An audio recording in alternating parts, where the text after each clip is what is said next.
Meus amados irmãos, a paz do Senhor, é com alegria que nós estamos aqui, neste dia abençoado pelo Senhor, para juntos nós estudarmos mais uma lição da Escola Bíblica Dominical. Feche os seus olhos, vamos orar para que o Senhor nos abençoe nessa manhã. Senhor, nosso Deus e nosso Pai, obrigado, Senhor, pela oportunidade que o Senhor está nos concedendo, de, neste momento, separarmos um tempo para estudarmos a Tua Palavra, para ouvirmos a Tua voz. Usa, Senhor, cada professor, de maneira especial, Senhor, que conduza-os ao entendimento da Tua Palavra. Nos ajuda a colocar em prática. É o que pedimos e agradecemos em nome de Jesus. Amém. Meus irmãos, nós estamos estudando nesse trimestre. Os irmãos podem ver aí na capa das suas lições o título A Carreira que nos está proposta. Esta lição escrita pelo pastor Osiel Gomes, que vai falar sobre o caminho da salvação, sobre santidade, a perseverança, que devemos ter até chegar ao céu. Hoje nós vamos estudar a lição de número 10, que vai falar sobre o desenvolvimento de uma consciência de santidade. O nosso textuário está em Hebreus, no capítulo 12 e o versículo 14, que nos diz: segui a paz com todos e a santificação, sem a qual ninguém verá o Senhor. A verdade prática nos diz que na jornada para o céu devemos estar conscientes a respeito da necessidade de ter uma vida santa para nos encontrarmos com o Senhor. É uma lição importantíssima, vai tratar sobre este tema, o tema da santidade, e nós com toda certeza nos alegramos, pela oportunidade de estudar este assunto. Irmãos, a nossa leitura bíblica em classe nós a faremos agora. Os irmãos podem acompanhar aí na sua lição da Escola Bíblica Dominical, da lição 10, está ali disposto os versículos que nós vamos ler, ou você pega a sua Bíblia Sagrada, abra comigo na carta de 1 Pedro, capítulo 1 e os versículos 13 ao 21. Vamos proceder essa leitura juntos, porque com certeza é importante para o entendimento da nossa lição. Nos diz assim, 1 Pedro 1 e 13 a seguir: portanto, cingindo os lombos do vosso entendimento, sede sóbrios e esperai inteiramente na graça que se vos ofereceu na revelação de Jesus Cristo. Como filhos obedientes, não vos conformando com as concupiscências que antes havia em vossa ignorância, mas, como é santo aquele que vos chamou, sede vós também santos em toda a vossa maneira de viver. Porquanto está escrito: sede santos, porque eu sou santo.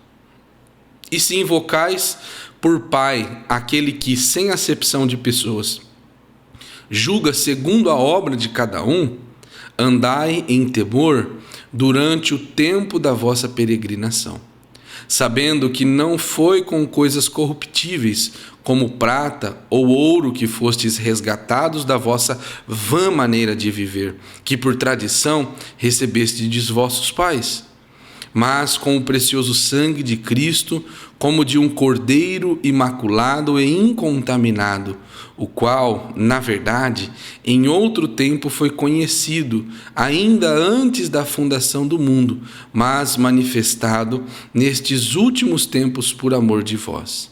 E por ele credes em Deus, que o ressuscitou dos mortos e lhe deu glória, para que a vossa fé e esperança estivessem em Deus. Graças ao nome do Senhor. Nesse momento, irmão, vamos receber com alegria a nossa irmã Célia, vai ser a nossa professora nesta manhã, vai nos ensinar poderosamente este assunto sobre santidade. A paz do Senhor. Hoje, como o Igor já disse, estaremos estudando a lição Desenvolvendo uma Consciência de Santidade, a lição número 10. O assunto desse trimestre é a carreira que nos está proposta. O caminho da salvação, santidade e perseverança para chegar ao céu. Sei que outros que me antecederam já tocaram nesse assunto, pois estaremos estudando hoje a lição número 10, mas eu gostaria de dar uma recordadinha no que nós estudamos, pelo menos mencionar as lições que nós estudamos, e eu queria falar sobre carreira, o que significa, o significado bíblico de carreira. No sentido bíblico, carreira significa a caminhada cristã. Proposta é uma recomendação, é uma orientação. Hebreus 12:1, que eu creio que é este versículo que o pastor Osiel Gomes, comentarista dessa lição, usou, né, para dar tema ao trimestre, diz o seguinte: portanto, nós também, que estamos rodeados de uma tão grande nuvem de testemunhas, deixemos todo o embaraço e o pecado que tão de perto nos rodeia e corramos com paciência a carreira que nos está proposta. Isso significa que no início da nossa caminhada cristã, recebemos orientação. Dá para observar através desse versículo que nós recebemos a orientação que, primeiro, estamos rodeados de uma tão grande nuvem de testemunhas. Segundo, nós teremos na caminhada cristã embaraços. E também que na caminhada cristã o pecado vai continuar a nos rodear.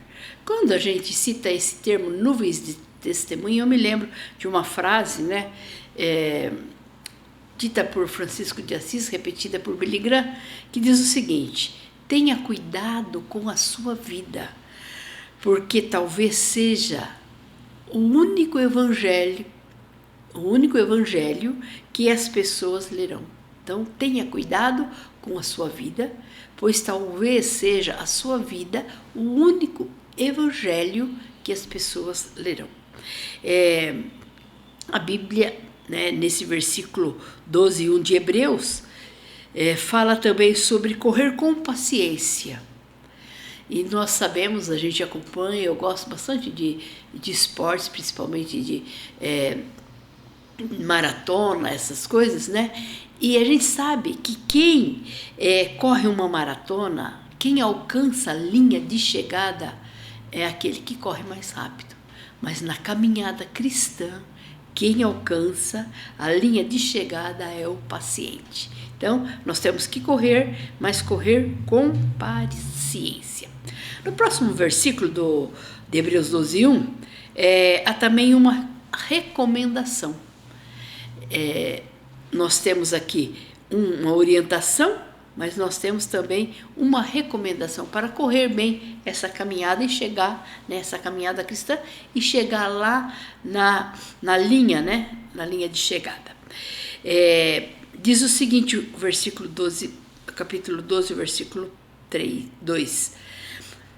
Olhando para Jesus, autor e consumador da fé, o qual pelo gozo que lhe estava proposto, suportou a cruz, desprezando a afronta, e assentou-se à destra do trono de Deus.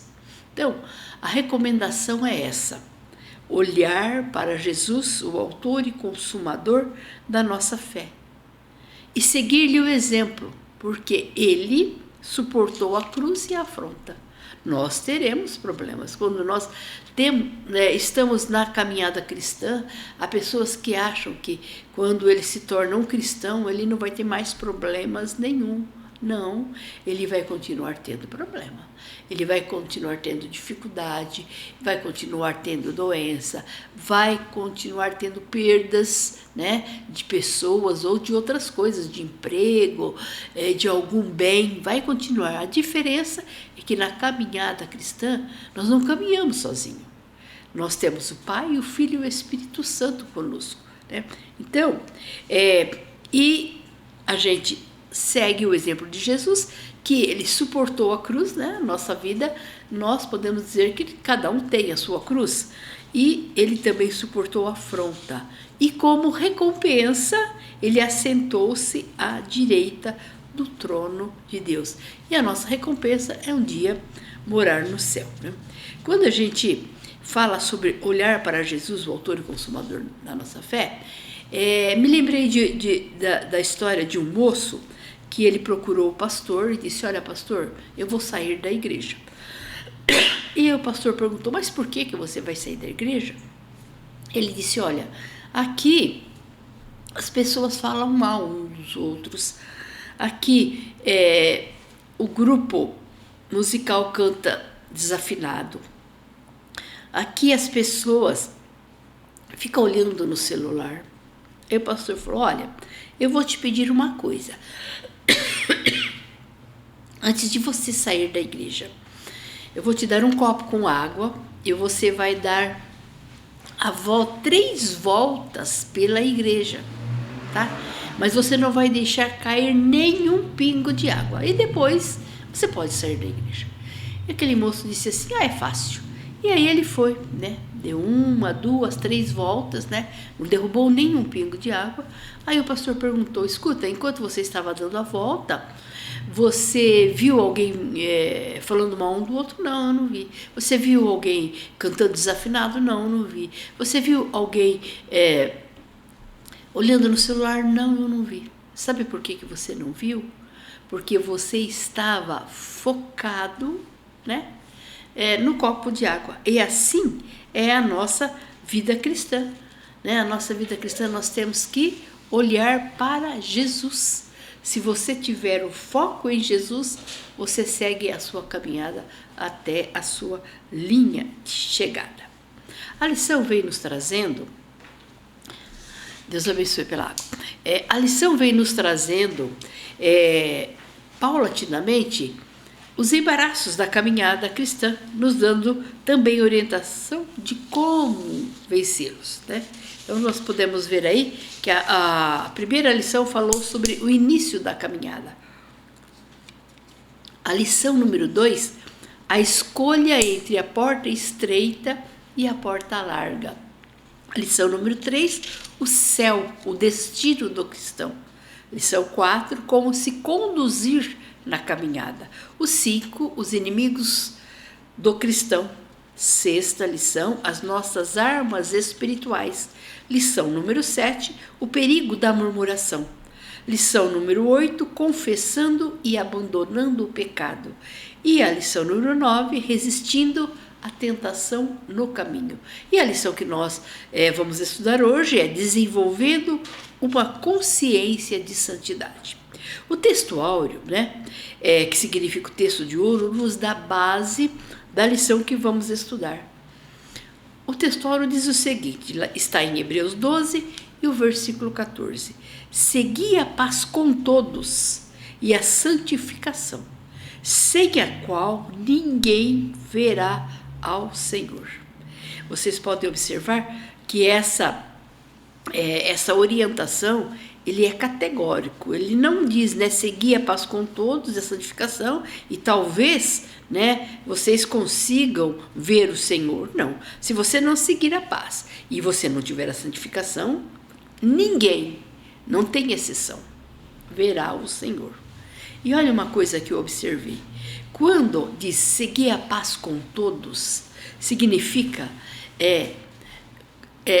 no nosso relacionamento interpessoal, né? Então, nós precisamos cuidar do nosso relacionamento interpessoal. Seria o nosso relacionamento com as pessoas. Seria o nosso relacionamento de forma horizontal. E também a santificação, que é o nosso relacionamento com Deus, que é o nosso relacionamento vertical. O que é santificação? Sabe-se que uma boa maneira de definir algo é descrever o que esse algo não é, né? Santificação, santidade, não é cara feia, não é cara fechada, não é isolamento, não é seguir um conjunto de regras e não é uma perfeição. É claro que a caminhada cristã é uma busca progressiva de santificação. Mas você pode ser santo buscando, não sendo perfeito. Imediatamente nós vamos estudar mais adiante, eu vou voltar te explicando. Santificação é a busca progressiva de buscar afastar-se do pecado. E pecado é tudo aquilo que não agrada a Deus. A verdade prática, ela diz, na jornada para o céu, devemos estar conscientes da necessidade de ter uma vida santa para nos encontrarmos com o Senhor. necessidade, né? A introdução cita a palavra consciência, que nos remete à ideia de percepção daquilo que nos rodeia, né? De estarmos alertas, de estarmos atentos, despertos, acordados, referindo-se à necessidade de santificação. O Evangelho, né? O que é Evangelho? Evangelho são as boas novas, são boas notícias, nada mais do que a conscientização do que fazer para sermos salvos. A lição número 10 ela é dividida em 3 tópicos. O primeiro é a perspectiva bíblica da santificação. O segundo é a santificação e seus estágios. E o terceiro, o julgamento do Deus Santo. O primeiro tópico, a perspectiva da santificação, está dividido em 3 subtópicos, que é a santificação no Antigo Testamento, a santificação no Novo Testamento e a santidade exigida pela palavra. A santificação no Antigo Testamento, primeiro subtópico. Como a maior parte do Antigo Testamento foi escrito em hebraico, o significado da palavra santidade, porque santidade é um substantivo masculino, no hebraico significa sacralidade, posto à parte, que pode se referir a Deus, aos lugares e coisas. Como adjetivo santo, traz a ideia de um dia, uma pessoa, uma nação inteiramente consagrada, separada, santificada a Deus.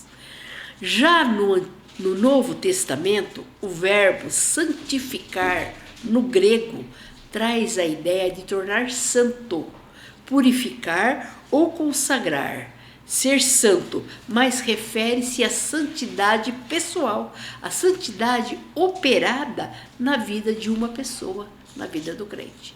Então, essa é a diferença entre a palavra santificação no Antigo e no Novo Testamento. No Antigo Testamento, ela se refere a pessoas, a coisas, a uma nação em geral. Já no Novo Testamento, ela se refere a uma pessoa, a santificação de uma pessoa.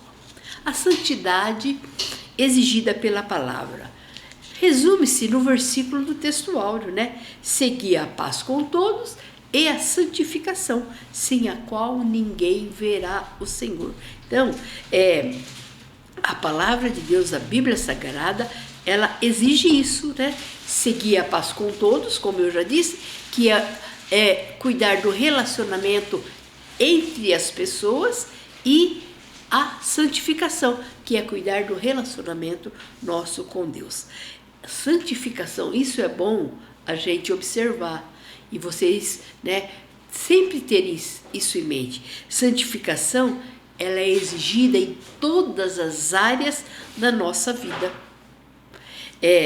Não podemos ser santo apenas na nossa vida profissional e não cuidarmos da santificação na nossa vida moral.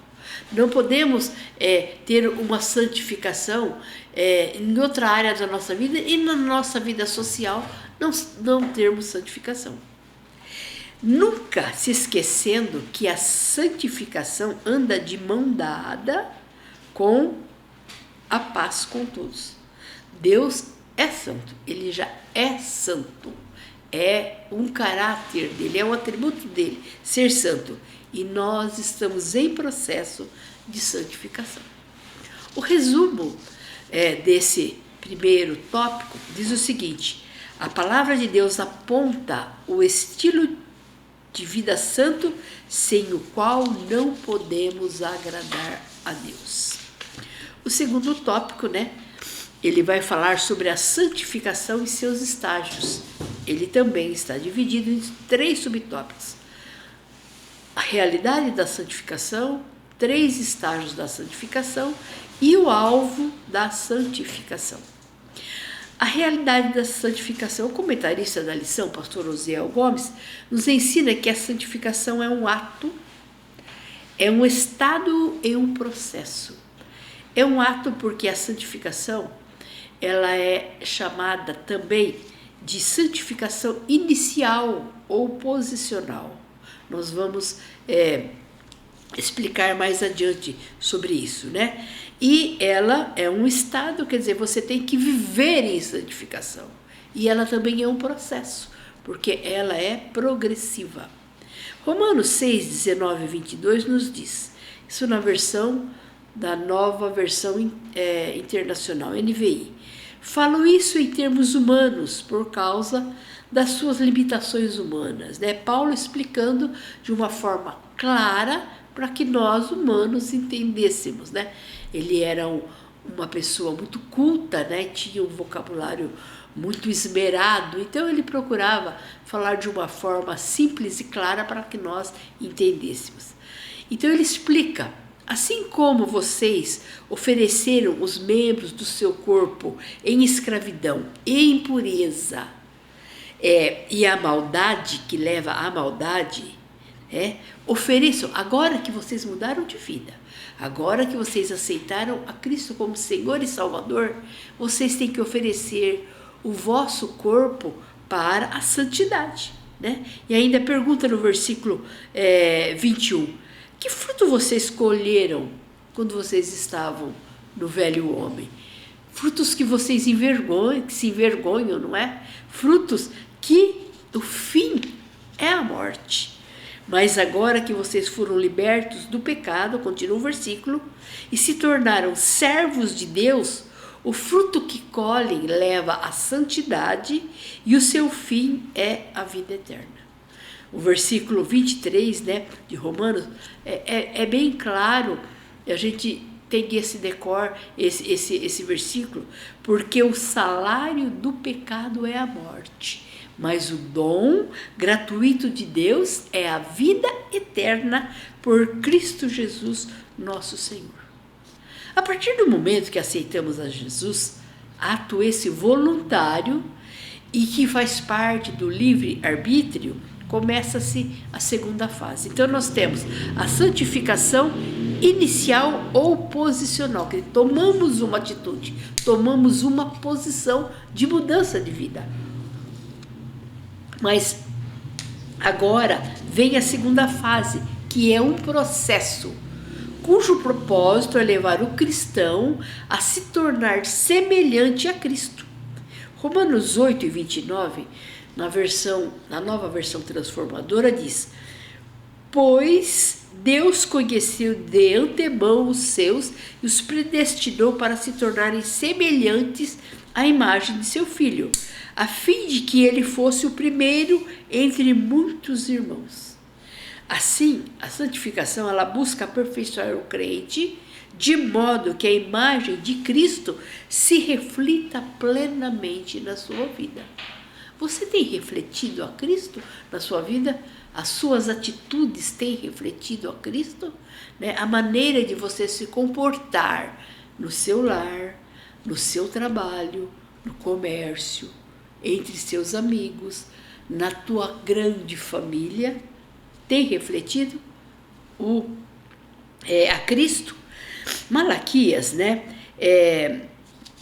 Tem um versículo, capítulo 3, o versículo 3 diz: e ele se assentará como refinador e purificador de prata. Quando a Bíblia fala de refinar, de purificar, está falando de santificação.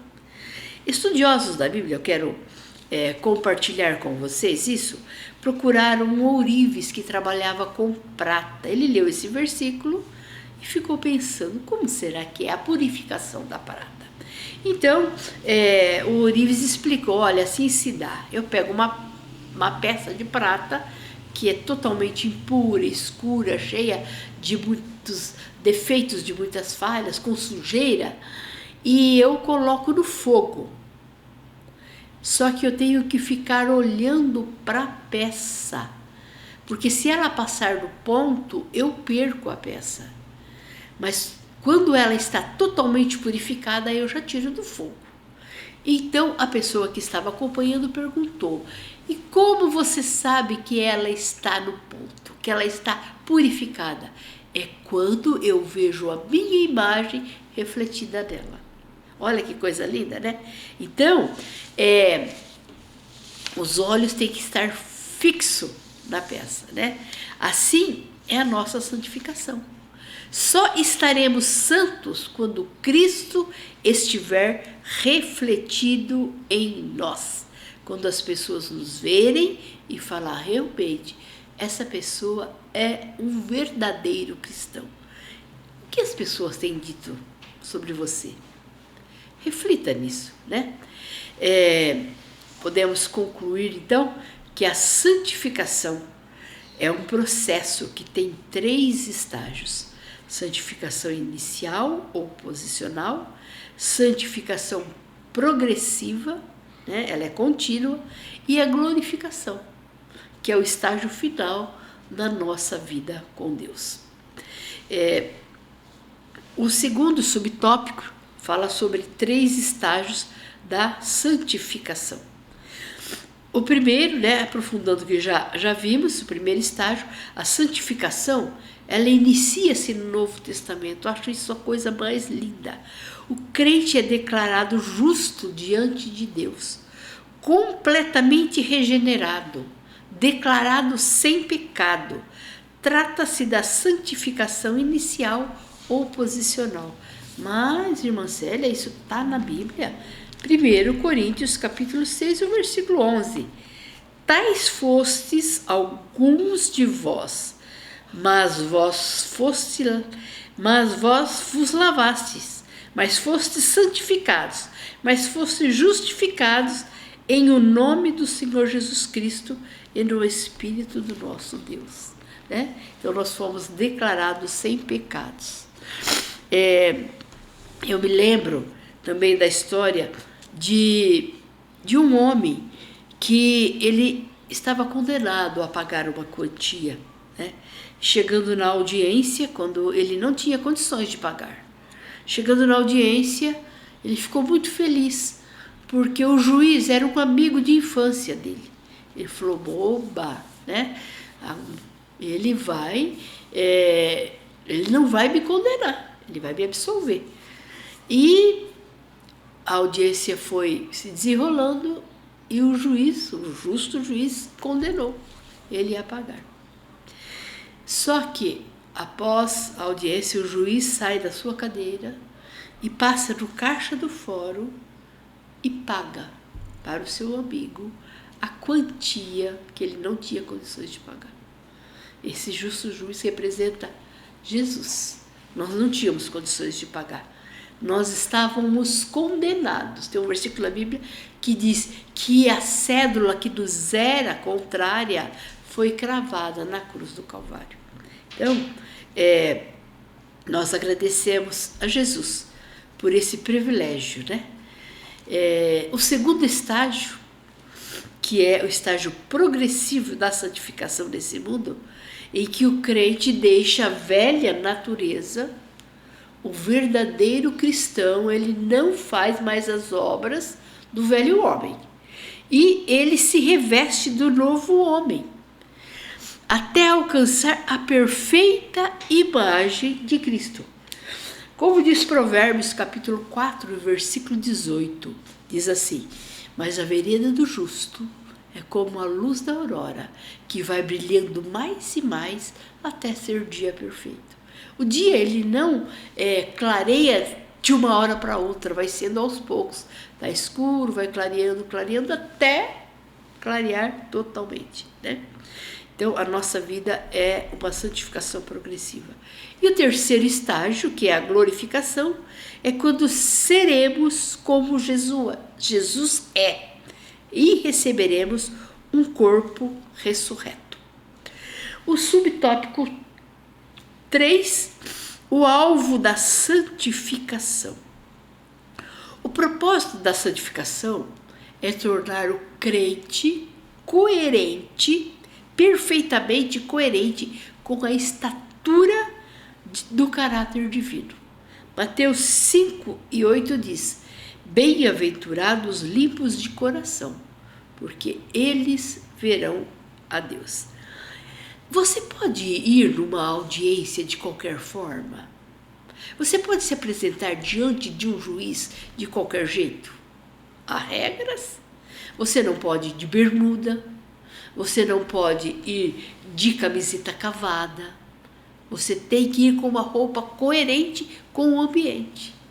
E para se apresentar diante de Deus, que é o juiz dos juízes, né? O juiz mais justo que existe, você precisa de santificação. O resumo do segundo subtópico diz assim: a santificação trata-se de um ato, um estado e um processo pelo qual o pecador se torna santo. Passaremos para o terceiro tópico e último, né? O julgamento do Deus Santo. Esse tópico também tem 3 subtópicos, que é o Deus Santo, santidade exigida a todos os crentes e santidade e justiça de Deus. O Deus Santo, a Bíblia revela vários nomes de Deus como santo. Lá em Isaías 1, e versículo 4, na parte B do versículo, fala sobre o santo de Israel. Deixaram o Senhor, blasfemaram do santo de Israel e voltaram para trás. Um Deus com um nome santo, Isaías 57, versículo 15, a parte A. Porque assim diz o alto e o sublime, que habita na eternidade, e cujo nome é santo. Os serafins declaram a sua santidade, Isaías capítulo 6, versículo 3, e clamavam uns para os outros, dizendo: Santo, Santo, Santo é o Senhor dos Exércitos. Em santidade ninguém pode se igualar a Deus. Está em 1 Samuel 2:2, é o cântico de Ana, mãe de Samuel. Não há santo como é o Senhor. Deus é o nosso parâmetro de santidade e somos chamados a ser santos também. 1 Pedro, capítulo 1, versículo 16. Sede santos, porque eu sou santo. Santidade exigida a todos os crentes, é o segundo subtópico. Como encerra o subtópico 1, que eu disse, né? Sede santos, porque eu sou santo. Em Hebreus 12:14, que é o nosso texto áureo, diz: segui a paz com todos e a santificação, sem a qual ninguém verá o Senhor. Nós temos que nos empenhar a nos consagrarmos a Deus em verdadeira santidade. Romanos 12:1 diz: rogo-vos, pois, irmãos, pela compaixão de Deus, que apresenteis o vosso corpo em sacrifício vivo, santo e agradável a Deus, que é o vosso culto racional. Ser santo só na igreja? Não. Nós temos que ser santos. Nós vimos anteriormente que santidade é um estado. Nós temos que viver em santidade. Mas, irmã Célia, viver santidade é muito difícil. Viver santidade é uma coisa chata. Não é. Você se engana. Santidade é quando você mais se aproxima de Deus, mais você vai se tornando parecido com Ele, mais você vai tendo aquela comunhão e é automático a vontade de você agradá-lo, a vontade de você fazer aquilo que agrada ao Senhor. É uma coisa muito boa, né? Então, ser santo não é só na igreja, não. É ser santo em todos os lugares. Santidade e justiça de Deus. Sabemos que Deus possui atributos comunicáveis e incomunicáveis. O que significa isso? Significa que Deus tem alguns atributos que só pertencem a Ele, né? Como, por exemplo, a onisciência, a onipotência, a onipresença. Ser humano nenhum tem esses atributos, né? Nós não podemos saber de todas as coisas, que é a onisciência. Nós não podemos todas as coisas, que é a onipotência. E nós não podemos estar em todos os lugares, como é a onipresença. Mas os atributos santidade e justiça são atributos que foram comunicados aos homens. Isso quer dizer que os homens podem possuir esses atributos. É claro que não no nível do nosso Deus, né? Mas o ser humano pode sim buscá-los, né? Ser pessoa santa e justa, né? Desse modo, compreender a santidade e a justiça de Deus como atributos é importante para reconhecermos que Ele é santo, reto, justo e verdadeiro. Atributos esse que eu entendo que são atributos para o nosso aperfeiçoamento, para a nossa santidade, para o aperfeiçoamento do cristão. E para jamais deixar impune os que se rebelam contra a sua santidade e justiça. Mas Deus também tem atributos, possui atributos que são para o nosso cuidado, que são amor, misericórdia, benignidade, bondade, longanimidade. Então, busquemos a santidade, né? Corramos aí a nossa vida cristã, procurando ser hoje melhor do que nós somos ontem. Mas você pode dizer, é muito difícil, mas você tem a ajuda do Espírito Santo. Peça ao Espírito Santo, nessa área eu não estou conseguindo ser santo. E Ele vai te ajudar, Ele vai te orientar, né? E você vai conseguir sim. O resumo desse último tópico, que é o terceiro: nenhum ser humano ficará impune diante da santidade e justiça de Deus. Estarei lendo a conclusão, que está aqui na nossa lição, que diz o seguinte, a conclusão: na jornada para o céu, o cristão precisa desenvolver uma consciência de santidade. E você precisa estar atento, alerta, né? Para que possa tomá-la como padrão perfeito de vida. Devemos sempre progredir em santidade, desde o momento em que iniciamos a vida com Cristo até o final da nossa jornada. Não podemos dizer assim, uma vez santo, santo para sempre. Não, uma vez salvo, salvo para sempre. Nós precisamos cuidar, né, do nosso seguir a paz com todos e da nossa santificação. Estamos no tempo de ser conscientes de que Deus ama a todos e não deseja que ninguém se perca. Todavia, os que rejeitam uma vida santa e se entregam ao pecado sofrerão a condenação eterna. É triste dizer isso, né? Pois santidade e justiça são atributos de Deus que não se contradizem. Pense nisso, né? Reflita, né? Como está a sua vida. Você tem procurado ser santo? Que Deus abençoe a sua vida. Uma boa semana. Amém. Graças a Deus, meus irmãos, que alegria nós podermos aprender esta lição tão rica, tão preciosa para nós.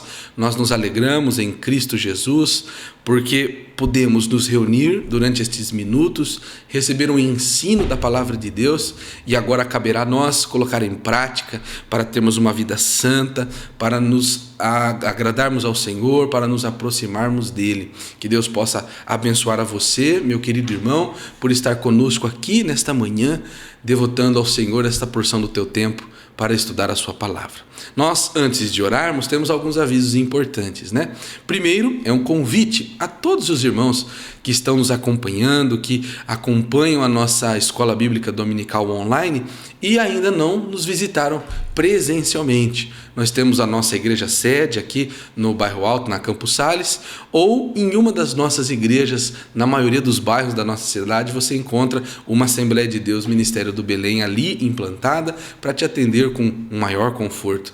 Venha nos fazer uma visita, será uma alegria. Você viu durante a aula, passando aqui os endereços das nossas igrejas, então venha nos fazer uma visita, será um prazer te conhecer pessoalmente, poder dar um abraço fraterno, e eu tenho certeza que ao término do culto você vai sair melhor do que você entrou. Você será o nosso convidado especial. Além disso, nós que somos alunos da Escola Dominical também podemos contribuir com a obra de Deus. Os irmãos estão vendo aqui os números das contas da nossa igreja, a nossa chave Pix, e ali os irmãos podem enviar a sua oferta, o seu dízimo e abençoar a obra de Deus e a obra missionária. Nós cremos piamente que Deus há de recompensar todos aqueles que dispõem de uma pequena porção daquilo que Deus já deu para a manutenção da sua obra e será abençoado pelo Senhor. Que Deus possa abençoar a vida dos nossos irmãos que ofertam, que trazem os seus dízimos à casa do Senhor, que bênçãos recaiam sobre a sua vida e sobre a sua casa. E por fim, nós vamos orar, né, irmãos? Agradecer a Deus por esta lição tão maravilhosa, por aquilo que nosso professor nos trouxe nessa manhã. E eu o convido, feche os seus olhos, vamos encerrar esta aula da melhor maneira, agradecendo ao Senhor. Oramos. Nosso Deus e nosso Pai, muito obrigado, Senhor, pela Tua presença, pela Tua graça e pela Tua misericórdia. Senhor, nesta manhã nós ouvimos a Tua voz. Temos, Senhor, a certeza que falaste conosco e nós pedimos uma porção da Tua sabedoria para colocar em prática esses ensinamentos, para termos uma vida que lhe agrada, para tomarmos as melhores decisões, para conduzir a nossa vida de uma maneira que nos garantirá um lugar no céu. Nós agradecemos em nome de Jesus. Amém. Meu irmão, que Deus te abençoe. Nós nos vemos daqui uma semana em mais uma escola bíblica dominical, que os irmãos já sabem, né? É a maior escola do mundo. Que Deus te abençoe.